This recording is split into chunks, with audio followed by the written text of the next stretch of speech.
So how was it? It was really good. Such a good food. I love it. Okay, let's go to the beginning.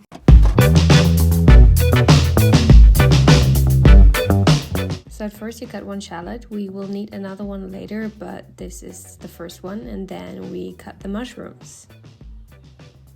And of course we love garlic, so garlic cannot be missing in this recipe. And fresh parsley. Fresh herbs are just the best. And then you put olive oil inside and just mix it with your hands. We use this risotto rice, and normally we use like 1 glass or 1/2 of the glass. Finally chopped onion, it is.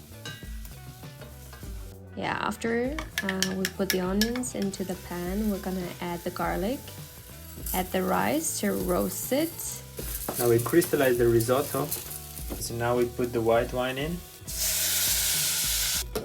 After the wine, we just put a little bit of vegetable broth and just leave it on a medium heat and don't spill it like I do. Now it's also time to put a little bit of salt. Close it and just stir it every once in a while. And we just keep adding the broth. Put first the onion. Alright, so after a couple of minutes, when the onion is already a little bit brown, we just add 1 clove of garlic. And after 1 minute, will be time for the mushrooms to join the party. Woohoo! It already smells amazing. So now we just stir it up a little bit. Add just a little bit of olive oil. In the meantime, risotto is looking pretty well. Okay, so we're gonna leave the mushrooms now for, let's say, for 2 to 3 minutes. We're gonna cover that up and then we're gonna put the risotto in the bigger pan. Okay, let's do it.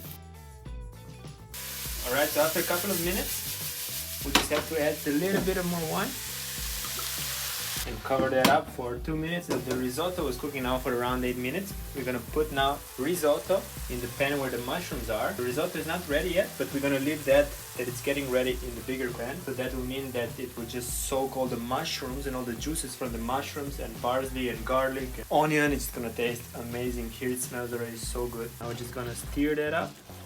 Put to medium heat. Before covering, we're gonna add some pepper more. Okay, now just cover it and don't forget to stir it up a little bit. After 3 to 4 minutes of cooking, we're just gonna add some Grana Padano. So that means that the risotto will soak cheese and this is gonna melt and it's just gonna get like a really creamy taste that is just essential for risotto. Just gonna add some fresh parsley on top and just let it cook for another 4 to 5 minutes. Okay, let's try the risotto if it's ready.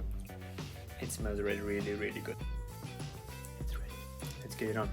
We put some rockets onto the plates. Oh, this looks really good. You have to say stop, Dennis, when you know. Let's put it like this. I'm pretty hungry, so yeah, that's okay. And we both really love risotto. So what comes on top? Grana Padano.